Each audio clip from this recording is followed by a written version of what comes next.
Coming up on Tech News Weekly, Dan Moren is subbing in this week for Amanda Silberling. Dan joins the show to share his latest column in Macworld about how Apple Intelligence can actually make a difference using AI with just a few problems solved. Then I talk about how, no, I'm telling you, Siri is not listening to your conversations for the sake of advertisements. Dan and I discuss the ongoing conspiracy theory that our phones are listening to us and talk about how they are instead using our behaviors to serve us more ads. Afterwards, Jason Hiner of ZDNet stops by to give us a look at CES 2025. There's a lot that has hit the show floor, and the team that's there has covered quite a bit of it. Will I finally have my laundry done by a robot in 2025? You'll have that question answered. And lastly, we round things out with Imran Ahmed, the founder and CEO of CCDH, the Center for Countering Digital Hate, who joins us to talk about Meta's decision to end fact-checking on the platform. All of that coming up on this week's episode of Tech News Weekly. Podcasts you love. From people you trust. This is Twit. This is Tech News Weekly, episode 369, with Dan Moren and me, Mikah Sargent, recorded Thursday, January 9th, 2025, checking in with CES 2025. Hello and welcome to Tech News Weekly, the show where every week we talk to and about the people making and breaking that tech news. I am your host, Mikah Sargent, and typically I would be joined across this portal into the world by Amanda Silberling. Amanda Silberling is not here with us this week, but the wonderful, the amazing, the sci-fi author Dan Moren has stepped in. Hello, Dan. Hello, I'm happy to be here, happy to join you, happy to step in through a portal whenever I'm needed. I guess I should say sci-fi and fantasy author. You're not just author extraordinaire, author of many fine books. Author of many fine books and other words as well. Dan, so glad to have you here. And speaking of you being the author of many other words, you wrote a column, as you are wont to do. And I was hoping you could tell our listeners a little bit about that column, and we could have a little chat about it. Yeah, well, so it's 2025. Happy New Year. And if you were hoping that maybe in 2025 we'd stop talking about AI so much, bad news. It's the year of AI again. Apple Intelligence is something we've seen some features roll out over the last few months. There are some features left to come. We assume that probably when this year's Worldwide Developers Conference rolls around in June, Apple will announce new Apple Intelligence features.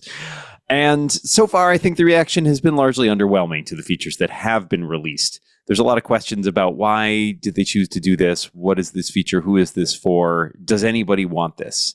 And so I figured it was a good opportunity to maybe revisit some places where I felt like AI and Apple Intelligence could actually provide meaningful benefit to the end user. And so I pulled out a few examples of things that I feel like, hey, these are problems that still exist now.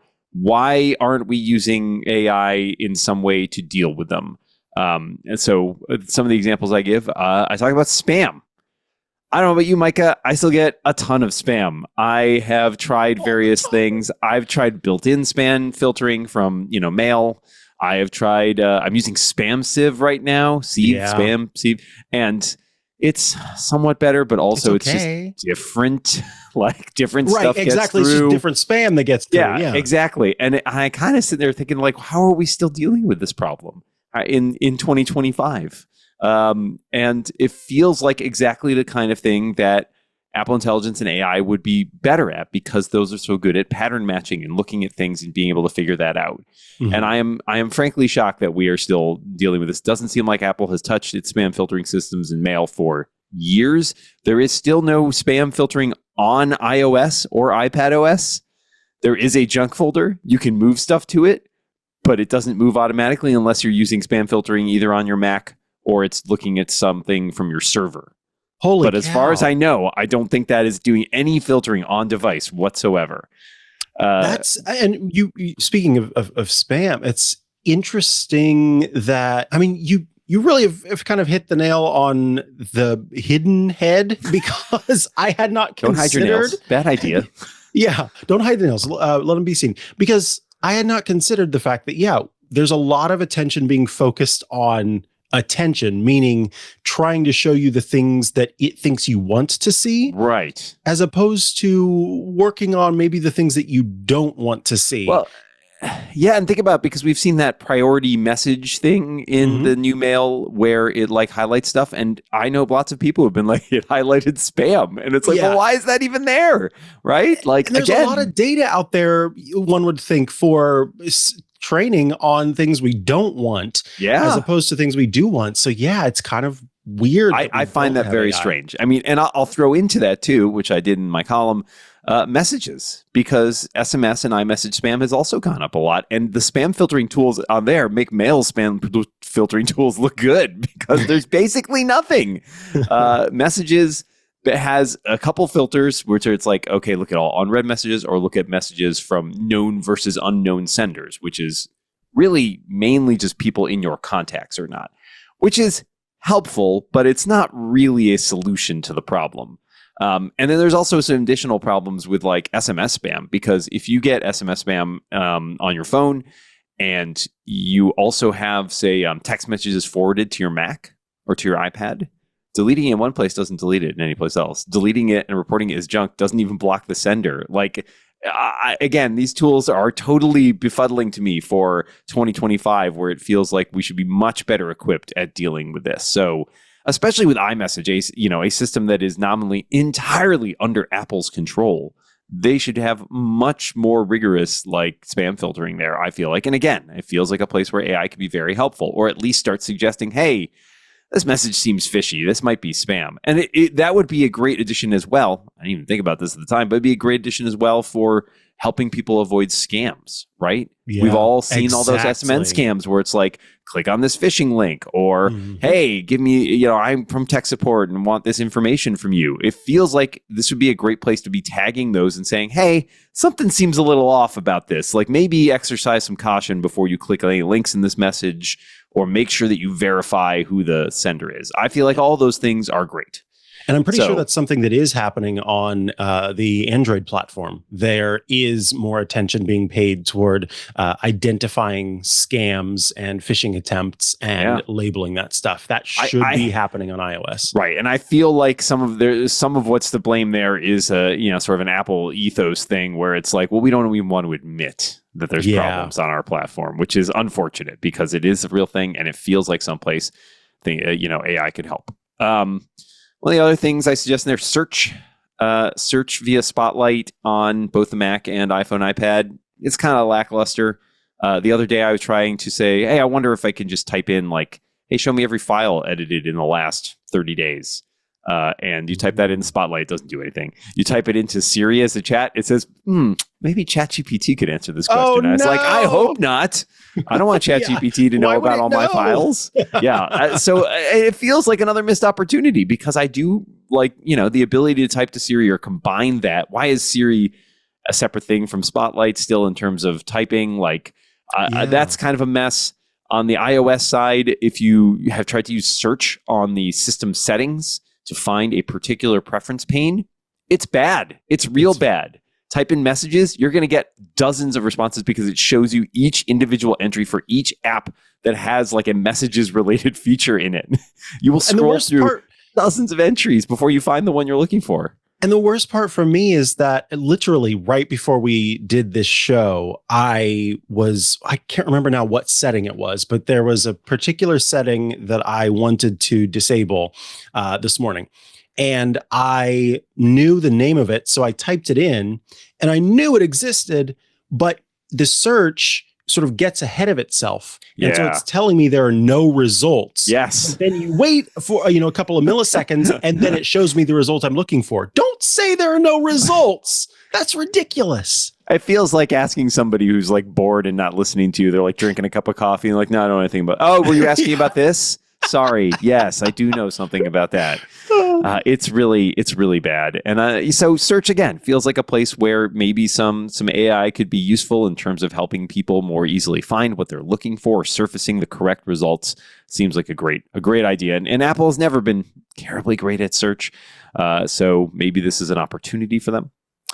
And then the other one I mentioned too is automation. I love automation. I know you like automation too. I like building shortcuts for things. I like building scripts for things. That's all great. But oftentimes when I'm doing something and I'm like, oh, you know what? I bet I could make a shortcut to do this or a script to do this.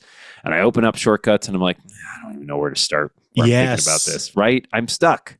And this feels like a great opportunity in several different ways because programming, I've been using generative AI for programming projects that I've been working on recently, and I found it super helpful.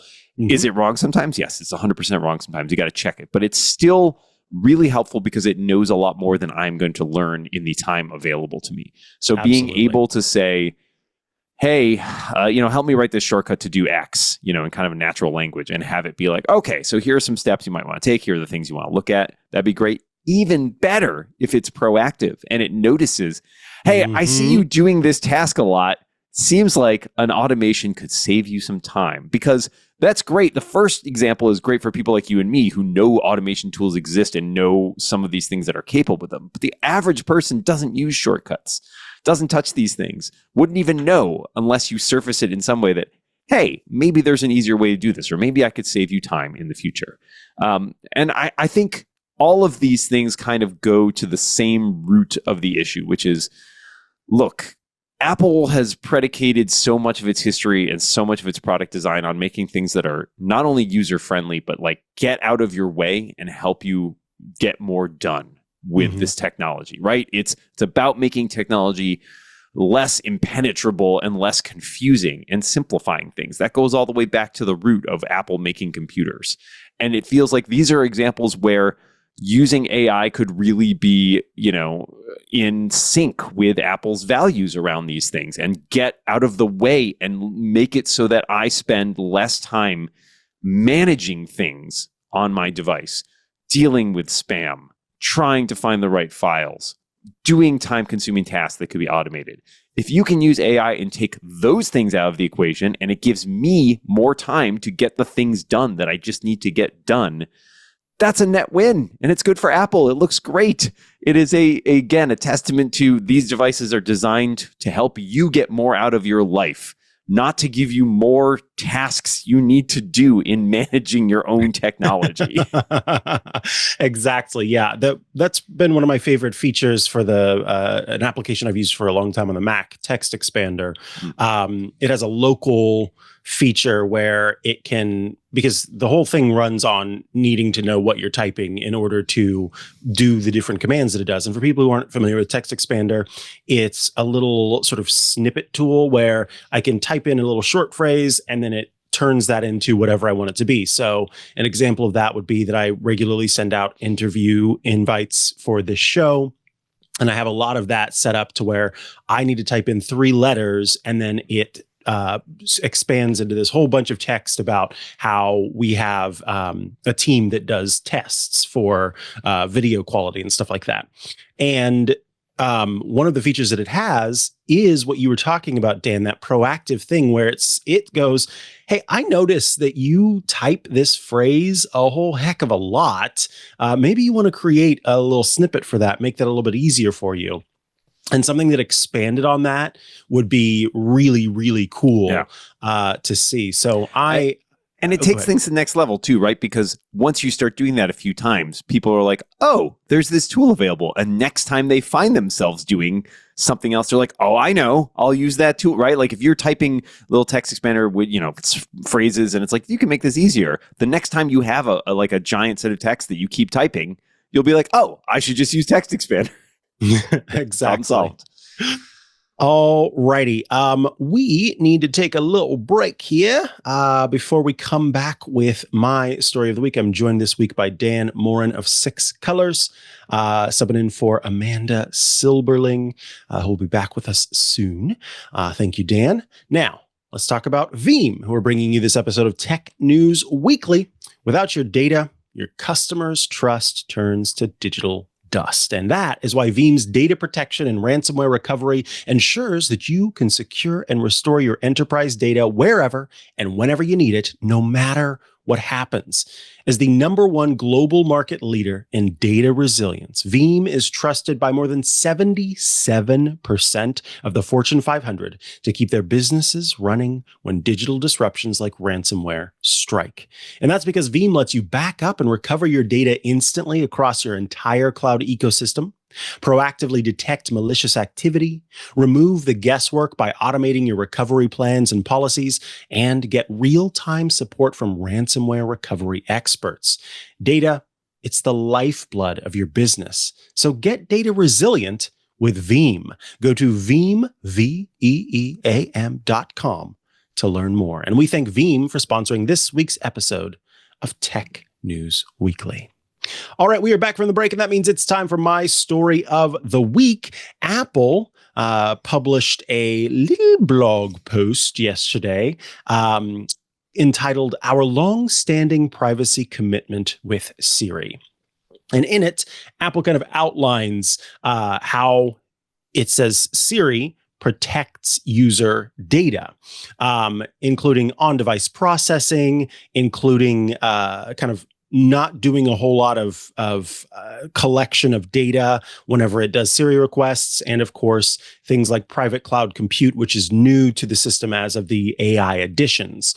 And, you know, some folks may have asked, why has this suddenly made its way onto Apple's newsroom page? Because Apple typically reserves that area for the introduction of new products or new Apple TV shows or whatever that happens to be. Most important things. Most importantly, yes. And so that seems to be tied to an ongoing, well, I guess it's no longer ongoing, but a lawsuit from, it's been a while since this lawsuit came out. I think it was in 2019, was it? A while ago. Yeah, it's been a long time, but basically Apple agreed to pay $95 million to settle a lawsuit where users claimed that its conversations were captured by the Siri voice assistant and then could have been overheard by human employees. Well, yes, there is something to understand here, which is that originally, when you were using Siri and you had the features turned on where Apple could kind of improve upon Siri technology by listening for when requests didn't go exactly as were expected. So particularly if Siri was triggered and it was not about a thing that actually had anything to do with anything. So I didn't specifically say, hey, you know who, and it got triggered, turned on, and it was listening for something to happen. And, you know, I wasn't actually trying to talk to it because it was just a show that I was watching that was doing it. What kind of came of this is it's a very similar situation to what we saw with Amazon's ALEXA system, where the device would be turned on by something saying something that sounded close to ALEXA, and then it would listen to what happened afterward. And human reviewers were listening to these things, and in some cases it had private conversations that, you know, maybe were something that you would not want to have been shared with these, you know, random human reviewers. These recordings were anonymized, and they were, you know, sort of separated in as many ways as possible from the person who sent it. But the idea was we grade this information to see if the trigger was activated intentionally or not, and that needed to be done by a human.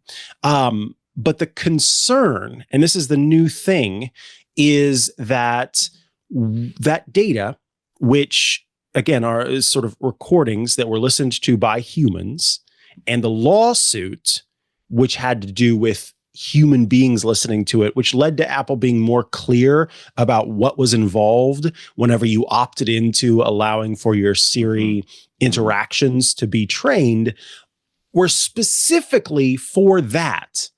But a conspiracy theory, according to Richard Lawler of The Verge, has come along that has kind of, it's one of these situations where they just sort of read it cursorily. Cursorily. Thank you. To assume that this had to do with Apple giving those recordings to advertisers so that advertisers could then build a profile on you about the things that you're interested in, which just backs up the idea that our devices are always listening to us and building profiles on us that way. So let me be clear here, as Apple is being clear here in its statement.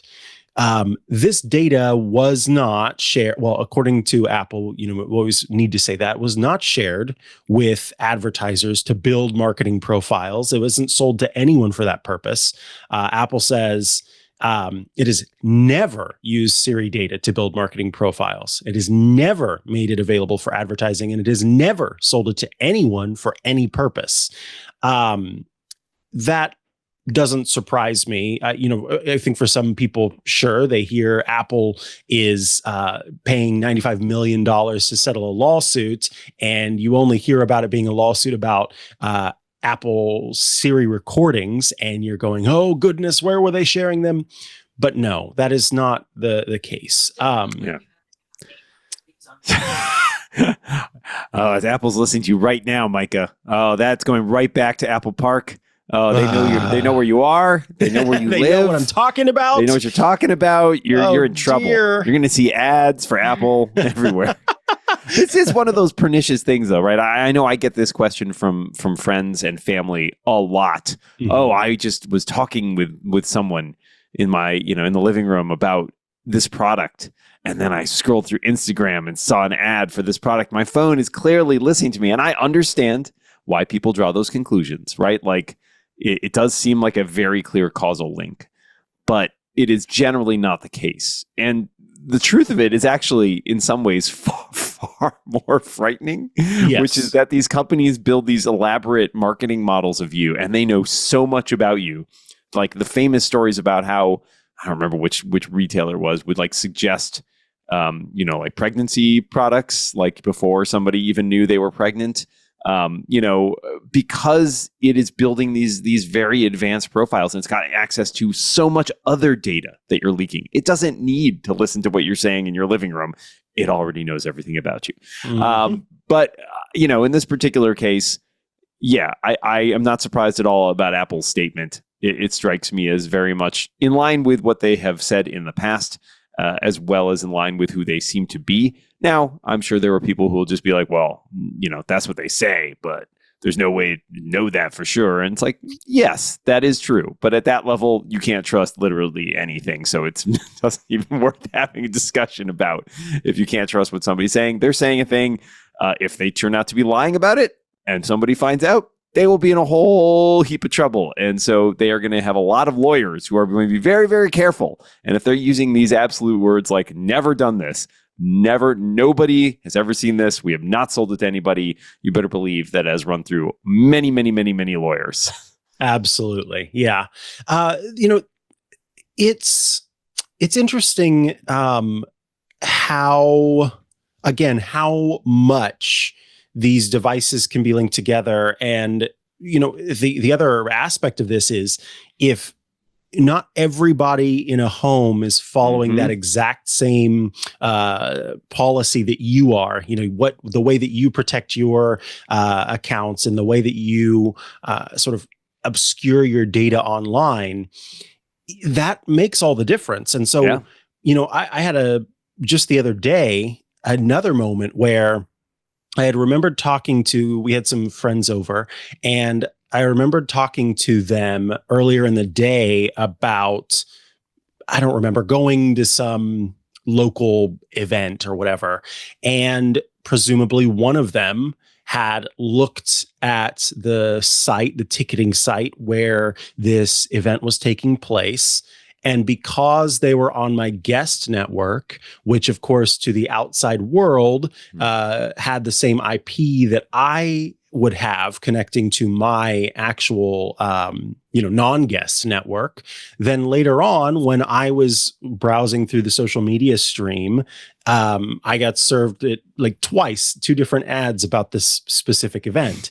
And it, you may not consider how that can happen. And I think that the same applies, if you're out and about and you are in the same area and one of your friends is using an app that has access to Bluetooth and is able to kind of pick up other Bluetooth devices that are around that are, sending out a signal. And then a company is putting that information together with this sort of micro local bubble and use that. I mean, there's just so many different ways that they can do this where, again, that's what makes it frightening. I think to those of us who are a little bit more hip to the game there.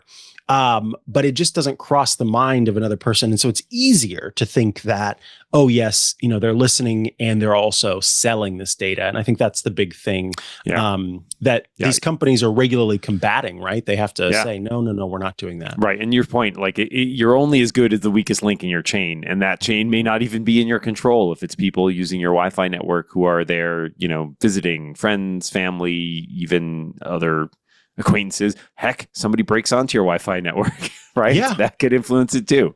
So it is a very tricky thing to deal with. But yeah, I it's good to be careful about these things. But there's also a lot of cases where people get paranoid about things that aren't the real risk. Yeah, absolutely. Well, Dan Moren, I want to thank you so much for taking some time to join us today on this episode of Tech News Weekly.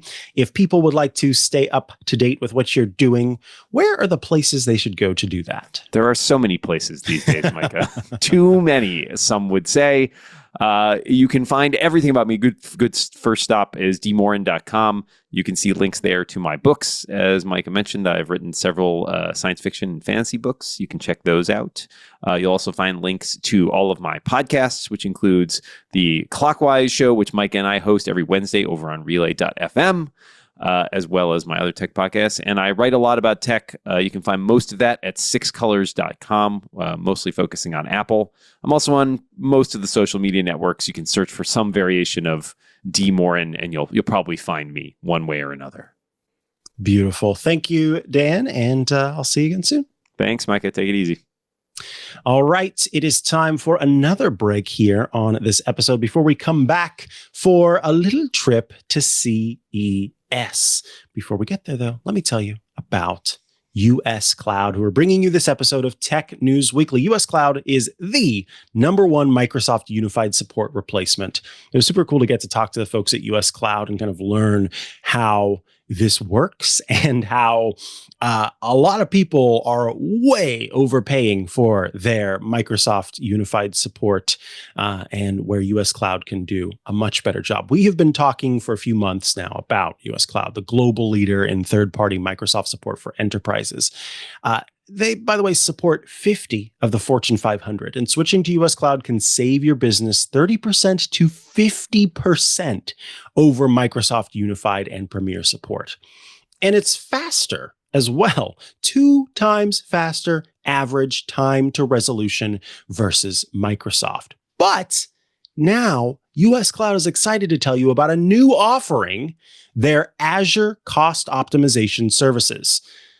So, be honest with yourself. When was the last time you evaluated your Azure usage? It's probably been a while, and if it has, you probably have some Azure sprawl, a little spend creep going on. But the good news is saving on Azure is easier than you think with US Cloud, because US Cloud offers an 8-week Azure engagement powered by VBox that identifies key opportunities to reduce costs across your entire Azure environment. With expert guidance, you will get access to US Cloud's senior engineers with an average of more than 16 years with Microsoft products. At the end of those 8 weeks, your interactive dashboard will identify, rebuild, downscale opportunities, and unused resources, allowing you to reallocate your precious IT dollars towards needed resources. Or you can invest your Azure savings in US Cloud's Microsoft support, like a few of US Cloud's other customers, and then completely eliminate your unified spend. Sam, the technical operations manager at Bead Gaming, gives US Cloud 5 stars, saying, quote, "We found some things that had been running for 3 years, which no one was checking. These VMs were, 10 grand a month. Not a massive chunk in the grand scheme of how much we spend on Azure, but once we got to 40K or 50K a month, it really started to add up. It's simple. Stop overpaying for Azure. Identify and eliminate Azure creep and boost your performance all in 8 weeks with US Cloud." This is so cool. You send US Cloud in, they find all these places where you're wasting money. And then you can save. Visit uscloud.com and book a call today to find out how much your team can save. That's uscloud.com to book a call today and get faster Microsoft support for less. Man, now I just want to know like every instance of this. I love it whenever these systems like audit and figure things out. So check it out. uscloud.com. And we thank US Cloud for sponsoring this week's episode of Tech News Weekly. Alrighty, we are back from the break, and that means it's time to talk about CES. Joining us from ZDNet is Jason Hiner. Hello, Jason. How are you? Hey, Micah. Great. Good to see you. Good to see you as well. So CES is underway, and I know that the folks at CNET and the various properties are there. The team is, scoping things out, finding all sorts of cool stuff. And I think one of the places where even the average consumer is interested is the TV situation. Oh, yeah. I was curious to hear, are we looking at new technologies this year for displays, or are we kind of working with incremental improvements? Yeah, so there are actually 2 new technologies that are really interesting. Most years it's pretty incremental, and there's a lot of incremental stuff here, which will mean like better TVs for lower prices ultimately for people for the rest of the year. But there are 2 new things, one that's really clear and one that we're still getting clarity on. So one's in OLED, one's in mini LED or QLED technology. So in OLED, LG, who's been the longtime leader in OLED technology, last year and the years before, they used this technology. One of the problems with OLEDs is they have these beautiful contrast, black levels, the very deep colors, and they're just lovely to look at, but they're often not very bright. Or as bright as LED TVs like QLED and mini LED and the others. So what LG had been doing, they've been using this technology called MLA, and then Samsung uses a separate technology called its own QOLED displays. Well, this year LG has a 40% brighter OLED, and what they said when they first got there was that, and this is not using MLA. We're not using that technology anymore. It turned out to sort of not be as I'm sure cost effective to manufacture as they wanted it to. But they've got a new technology that's 40% brighter, right? So it's like, well, what happened? Well, they haven't confirmed this, but our theory is because there's another manufacturer using their technology.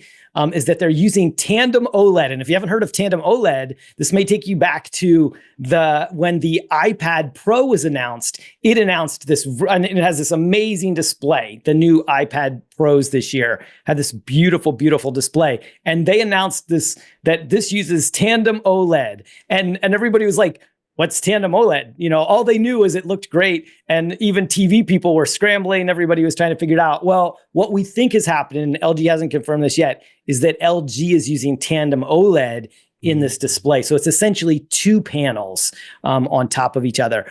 All we know is the LG G4 last year, we reviewed it.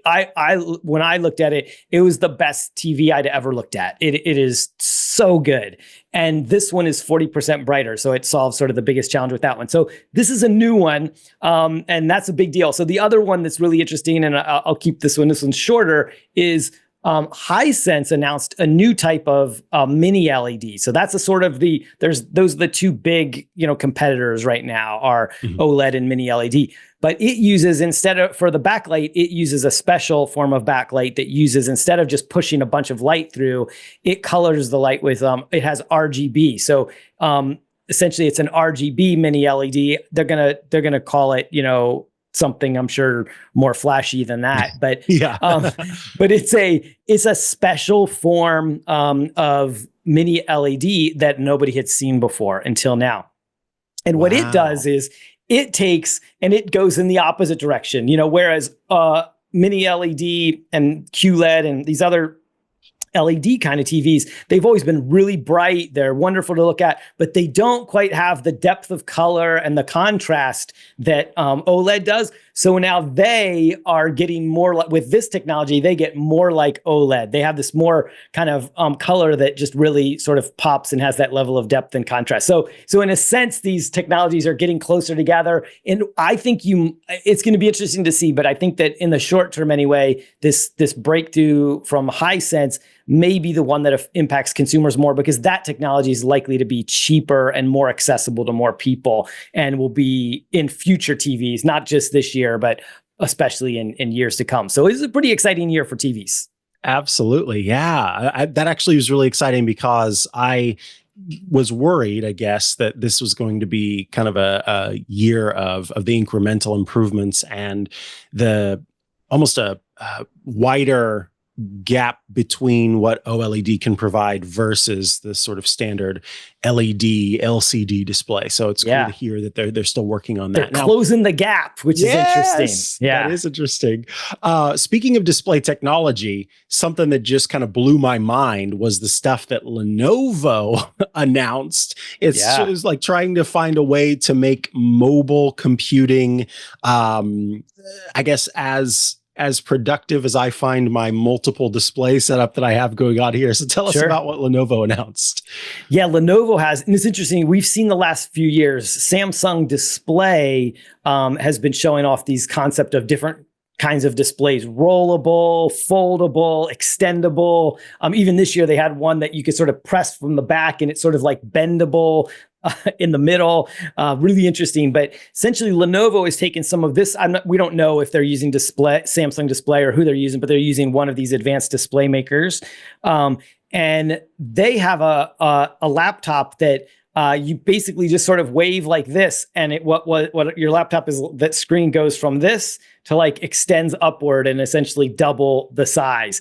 The cool thing about this is that, during the pandemic, a lot of people who had laptops bought monitors for the first time, because they're like, well, if I'm going to be at home, I might as well have a bigger screen. And they got used to it. And now a lot of people are going back to their laptops, and they're like, boy, I really miss that large screen and the extra screen real estate. So this is a way to get that. This is a very CES product, because essentially double the price to get an extra screen. So it's like a $1,700 laptop that turns into a $3,500 laptop to have that extra, screen that sort of rolls up and rolls back down.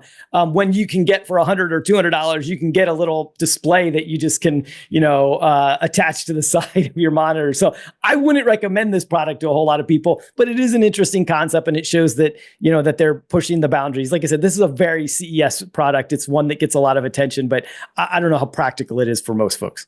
Yeah, I kind of agree there. The practicality is a little wanting, but it's certainly interesting when, the companies are just pushing the bounds a little bit.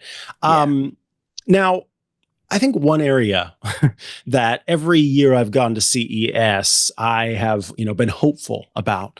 And some years they lied to us by having people inside these alleged robots actually doing this for us. And some years they said, oh yeah, they showed us videos and said, yeah, this box here, that's going to be what I'm saying. Let's talk about laundry. Is this finally the year that robots are going to do my laundry, Jason? Please? Micah, sadly, no, this is not the year. No. Every year we think of it, it might be, right? So yeah, robots, CES is like a TV show, but if it's not about TVs, the next thing typically now is about robots. And especially now that it's really like AI show too, right? Even more so it's about robots. And there are some interesting things. There were some, but we've been talking about since the 1950s. We've been waiting for like these Jetson like robots to like do all the chores for us, to wash the dishes, to do the laundry, to fold the laundry, to take out the trash, all of the things. None of the robots we saw here are anywhere close to that. The one laundry one is like a slightly smarter laundry, machine, a washing machine. It's not really a robot, I think, in any sense of the way. I think what we've learned with, or what these companies that have been working on robots for a long time, and we could talk more about robots if we want to talk about NVIDIA Cosmos, but because there is some hope for the future. But what we're learning is that there are things that robots aren't good at, especially these companies that have been working on making like human-like robots. Is they're not very good at fine motor skills, right? They're not very good at picking things up. They're not very good at placing things in precisely. The human body is quite remarkable as just if you think of it as a machine. And there's a lot that we might be still decades or hundreds of years away from getting to where we can replicate some of the things we do. Tesla found this out when they built a bunch of robots to build their cars. And then they had these robots that were putting the seats in the cars, and they were like jamming the cars in and like breaking things, and they weren't getting it right. And they're like, you know what, forget that. They took the robots out and used them for something else and said, people are much more efficient and accurate and effective at putting things in very precisely. I think that's what we're still learning. What are robots really good at that humans can't do? Things like holding weight, really, large amounts of weight. What are humans good at that robots aren't? And it's more of those like fine motor skills. And I'm afraid that laundry is one of those things that's going to come into that. Like, it's going to be a long time before a robot can do our laundry, but you never know. Oh, that's too bad. Yeah. Well, you mentioned it, and I think we should talk about it. This, of course, involved, I think, what's kind of become a big splash with NVIDIA announcing Cosmos. Tell us a bit about what NVIDIA announced in general, and then specifically about Cosmos. Yeah. So NVIDIA, of course, is the heart of really the generative AI revolution, because their processors that were originally made to drive game engines, to make gaming really better, have turned out to be really effective for driving AI as well, for a number of reasons. But they are if the AI landscape that is rising up in the sort of the skyline of AI, all these buildings that are going up, if the AI landscape was a skyline, NVIDIA would be the concrete and the steel that makes all of those buildings, right? Mm-hmm. So what they announced is really interesting, and we did name this. So CNET, ZDNet, and our the CNET group brands, we named this the best of CES, official best of CES for AI, and then also best overall. So NVIDIA Cosmos. That's because what it is it is a framework. The biggest problem, and Jensen Huang, who is the CEO of NVIDIA, said this, like, robots need a lot of data. That's the biggest problem. It takes a lot of data to train a robot. And unless you're Tesla out there with millions of vehicles collecting data every day, everybody else is really struggling to have enough data to train these things on. So what Cosmos is, it uses AI to create the training data. Some people call this synthetic data, and they worry about this, but essentially it can take real world models of a factory, a neighborhood, a vehicle, anything, and it can turn those models into essentially synthetic videos, and then it can use the data to train, a robot how to navigate a warehouse, how to an autonomous vehicle, how to navigate city streets in Phoenix, Arizona, or Petaluma, California, or wherever. So the thing is really, they're trying to solve the biggest problem in robots and autonomous vehicles today, which is that they're very hungry for data and they don't have enough training data, and it's taking too long to get the training data that they need in order to do it. So Cosmos has the potential to be the thing that could enable a lot of future innovators for the CES, award winners, the CES product and innovators of the future, and that's maybe what's most exciting about it. Understood. I guess lastly, I'll ask you if there was anything else quickly that stood out as particularly if it's weird It's or weird, yeah. fun. Yeah, that was Sure. of interest. I'll give you one weird thing and one practical thing. So the weird one was there was this thing, and you may have heard of it. It was like the electric salt spoon. So there are a lot of cultures that use very salty foods, and those salty foods can cause a lot of chronic diseases, can lead to a lot of chronic diseases, right? And so what this spoon does is it uses electron, it's electric, and it makes low sodium food taste a little bit more salty, because when you taste it, it sort of electrifies your tongue a little bit. It doesn't like buzz you or something. It's indistinguishable from, any other spoon, but it gives the sensation of the food being a little bit saltier than it really is. So this was a really interesting product. I think very ingenious, and what an interesting idea. It sounds sort of corny and off the wall, but you have to think that's a health problem that it could also be solving at the same time. And so that's pretty interesting. The other one that was a really kind of a shocker at CES was TCL announced a TV, their 6M, 6MK. Oh no. Q6MK. Whew, not a product that rolls off the tongue. The QM6K. That is a very impressive TV. It's a mini LED TV, very aggressively priced, and they made it available for pre-order at CES. You never see these products, right? Yeah, available for pre-order. So I thought that was really smart on their part, and they probably got a ton of pre-orders because it was very well priced. It has great technology. It's bringing high-end technology down to one of their budget TVs. So essentially like a premium budget TV. And that was cool. And I thought kind of a fun thing for CES this year. That is awesome. Jason Hiner, I want to thank you so much for taking the time to join us today to give us a look at just some of the stuff announced at CES. Of course, folks can head to ZDNet to check out the work you're doing. Is there anywhere else they should go to follow along with what you've got? That's great. No, ZDNet.com is great. We have an amazing team. They do great work every day trying to help people understand the future and how it's going to change, how technology is going to change the future of their lives, their work, their communities. And then what are the products they can get a taste of today to get a little bit of that future. So Mikah, thanks for having me. Great to see you. Good to see you as well. All righty. We will be back in just a moment with the news that Meta has decided to end its fact checking on the platform. But let's take a quick break so I can tell you about our next sponsor of the show, which is Melissa, the trusted data quality expert since 1985.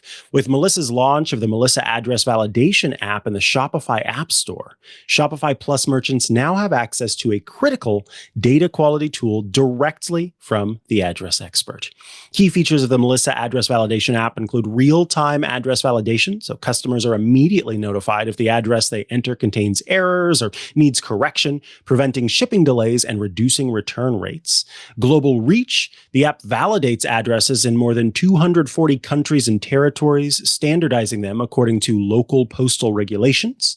Enhanced address correction, even if Google auto-suggestion is enabled, Melissa's app can correct and standardize addresses, adding missing components such as postal codes and ensuring compliance with local formatting rules. CASS and SERP certification, the address engine is certified by USPS and Canada Post, offering reliable validation for North American addresses. And smart alerts, because the app provides a warning on the thank you page if there is a potential issue with the shipping address, allowing customers to update their information before the order is processed. Shopify Plus merchants can easily install the Melissa Address Validation app to improve customer satisfaction and avoid the costs associated with returns and redeliveries. With Melissa, you get secure encryption for all file transfers and an information security ecosystem built on the ISO 27001 framework, adherence to GDPR policies, and SOC 2 compliance. Get started today with 1,000 records cleaned for free at melissa.com/twit. That's melissa.com/twit. And of course, we thank Melissa for sponsoring this week's episode of Tech News Weekly. All right, we are back from the break, and you out there may have heard that Meta made the announcement that it would be ending fact checking on its various platforms. Joining us today from the Center for Countering Digital Hate is the founder and CEO, Imran Ahmed. Welcome to the show, Imran. Hi, good to be with you. Pleasure to have you here. So we've talked about CCDH before on the show, but it has been a while. And so I was hoping that you could start by telling us about the Center for Countering Digital Hate and the work that you do. Sure. I mean, the Center for Countering Digital Hate is a US headquartered nonprofit that seeks to study and then hold accountable social media companies when we find them doing wrong. So when they are lazy or that they are complicit in the generation of harms that affect our society, whether it's our democracy, it's our kids' mental health, it is increasing the amount of hate and polarization in our society. And we do groundbreaking research that gets a lot of attention. And then we go out and do policy advocacy as well. Beautiful. So let's talk about this in particular, because Meta made this announcement in part through Mark Zuckerberg, and the company has sort of framed its decision to replace fact checking with a community notes system, similar to what we've seen on X, as a move to restore free expression. I just love to hear your response on the rationale of this being a move to restore free expression, given the research that you've done. So it's funny. Mark Zuckerberg is someone who has changed his position on the role of moderation several times. Just a few years ago, he explained, and I think probably the most articulate explanation, the case for moderation, when he showed that the way that social media platforms are designed is that they give engagement to contentious content. So hate and disinformation conspiracy theories have an advantage there. He had a chart where on one axis it showed how violative, which means how close to breaking the rules, the norms, the community standards of those platforms a post was. And it showed that as it gets, with something which is low violative content, so uncontentious content gets low engagement, the closer it gets to breaking the rules, engagement just shoots up. And that means that you get this high amplification of fringe conspiracy theories, hate, and disinformation. And his argument was that this natural psychological phenomenon and how his platform interacts with human psychology is why you need to have moderation, because otherwise all you would get is a timeline full of bananas, hate, disinformation, and conspiracy theories. You have to have a cutoff, and that's why they had moderation in place.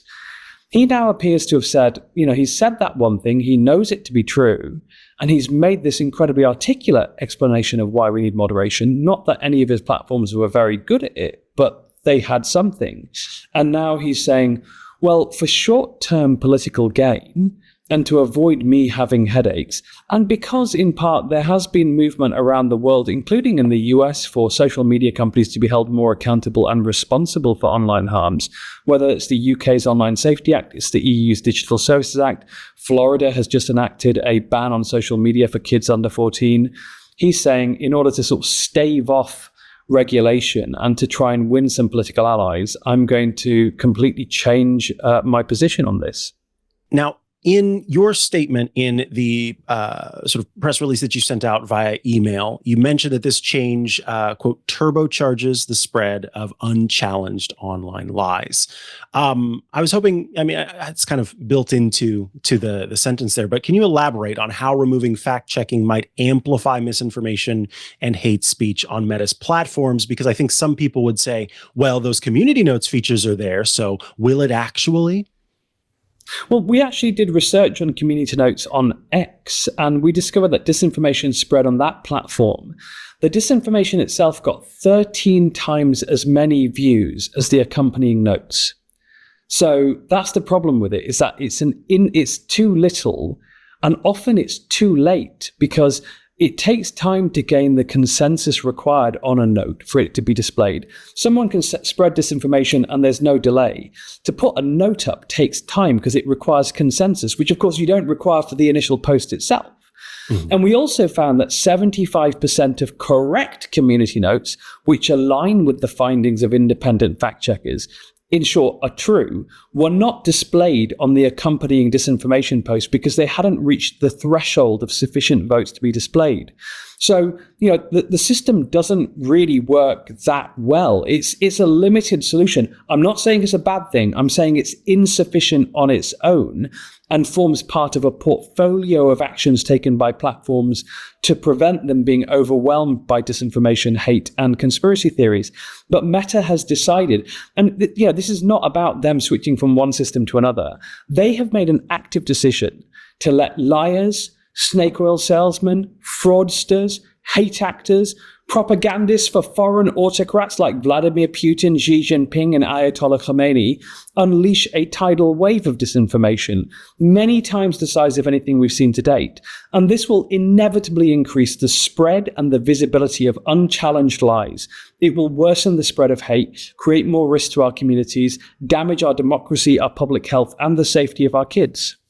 Absolutely. Now, you do talk in the research that you all have done about the real world harm that is a consequence of a decision like this. I was hoping that you could provide some specific scenarios, some examples where where misinformation or unchecked content on social media has translated into offline risks. Because again, what I'm hoping we can do here is kind of answer those common questions that you experience where people might think that, well, okay, misinformation is being spread, but it's just this thing that happens in a digital bubble and it doesn't have any real impact on the real world because they're just seeing it and they're taking it in there. But it does, according to the research that you've done. Well, look, let me give 3 examples. One would be the most recent research report that we did. It was a study of YouTube. And what we did is we simulated being a 13-year-old girl joining that platform and looking at one piece of content on disordered eating. Now, YouTube has promised that it will never, ever recommend eating disorder and self-harm content to children. But what we found was actually 700 times out of 1,000 that we simulated this, YouTube recommended self-harm or eating disorder or diet content to those kids, extreme dieting content. Stuff like the anorexia boot camp, which is a diet so extreme that it induces the psychological and metabolic conditions that lead to anorexia. So that's one example of how that kind of content can really, and I've got a little girl myself, and if someone came up to my daughter on the street and said to my daughter, "You're too fat and you should go on a 500 calorie a day diet," I would hunt that person down. When YouTube does it to our kids every day, 700 times out of 1,000, we call them what? Titans of industry. Another example would be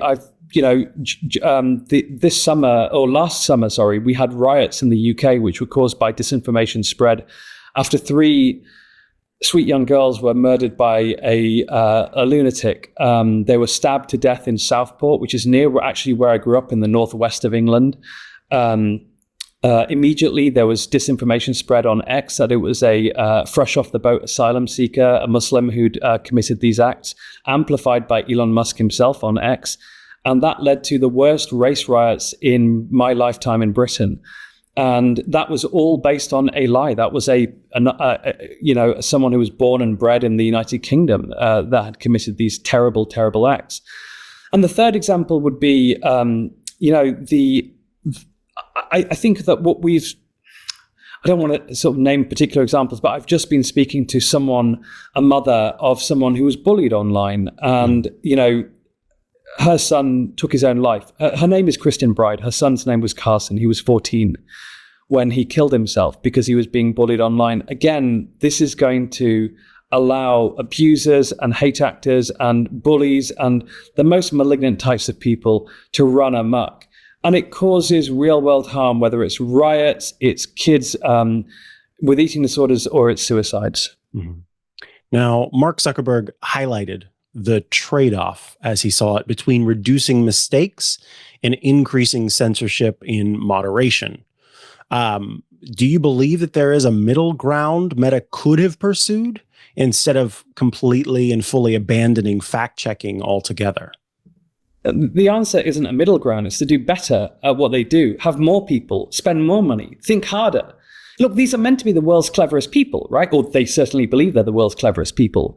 For crying out loud, if CCDH can identify these kinds of harms, if they can identify that their systems are failing, that's because they're not trying hard enough. If they took it seriously, they would surely, it is not beyond the ken of man to work out how to build systems that are safer, that are less prone to the spread of disinformation and hate. And, Elon Musk came along and said that that's precisely what he'd do. He said he'd get rid of the bots. He told people, I believe that it would be a hellscape if people said, if these platforms became unwelcoming to people because of the sheer prevalence of hatred and disinformation in those spaces. He said that he was the genius that would fix it. It turns out his way of fixing it is going, well, I can't fix it, so guess anyone can do what they want, mate. Now, lastly, and I think this is what impacted me personally the most in seeing this come through. It's Meta's global influence. Meta is, one of the certainly one of the biggest social media networks out there, but the company has now, far-reaching, impact. And so, given that global influence, how do you think this decision will affect content moderation and online safety standards beyond the United States and beyond just Meta itself? Is this now setting precedents for others to follow suit? Well, what's really interesting about the decision is that he's saying that he's only going to do this in the US. He's not doing it in the EU or the UK, which have got laws in place to protect consumers and users from lazy, greedy social media oligarchs. And so where there is regulation, where there is accountability, where there is transparency, these companies feel incapable of changing their rules. It's only in the US where they feel that they are politically ascendant and that there's little risk of regulation, of a Kids Online Safety Act or other things being passed, that they feel comfortable doing this. So actually, American users and citizens and children and parents will be more at risk than parents and children and citizens around the world.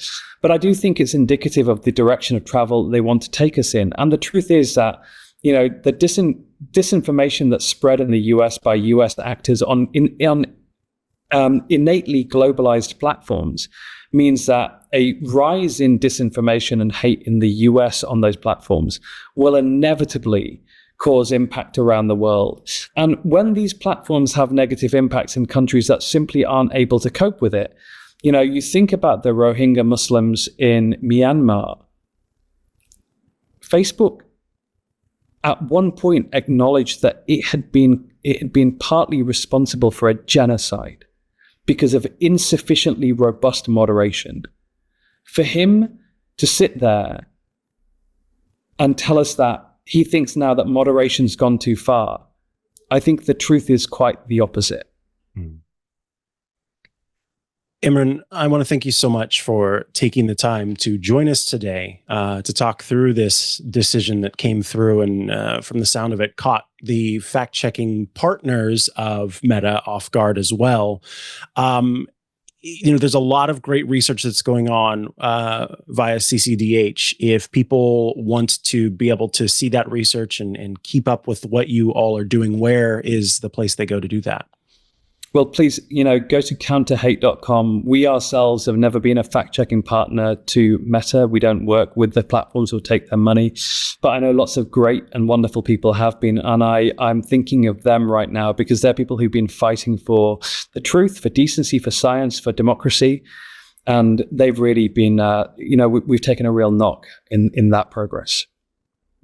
Thank you so much for your time today. We really appreciate it. Cheers. If you or someone you know is having thoughts of suicide or self-harm, please contact the 988 Suicide and Crisis Lifeline. Call or text 988 or chat online at chat.988lifeline.org. If you're located outside the United States, please visit findahelpline.com to find a helpline in your country. Thank you for tuning in to this week's episode of Tech News Weekly. The show publishes every Thursday at twit.tv/TNW. That is where you can go to subscribe to the show in the various formats, audio and video. If you would like to get all of our shows ad-free, well, we've got a way for you to do that. It's called Club Twit. We are continuing our 2-week free trial of Club Twit. twit.tv/clubtwit. If you head there and check it out, you'll get to try it out for 2 weeks afterwards, $7 a month.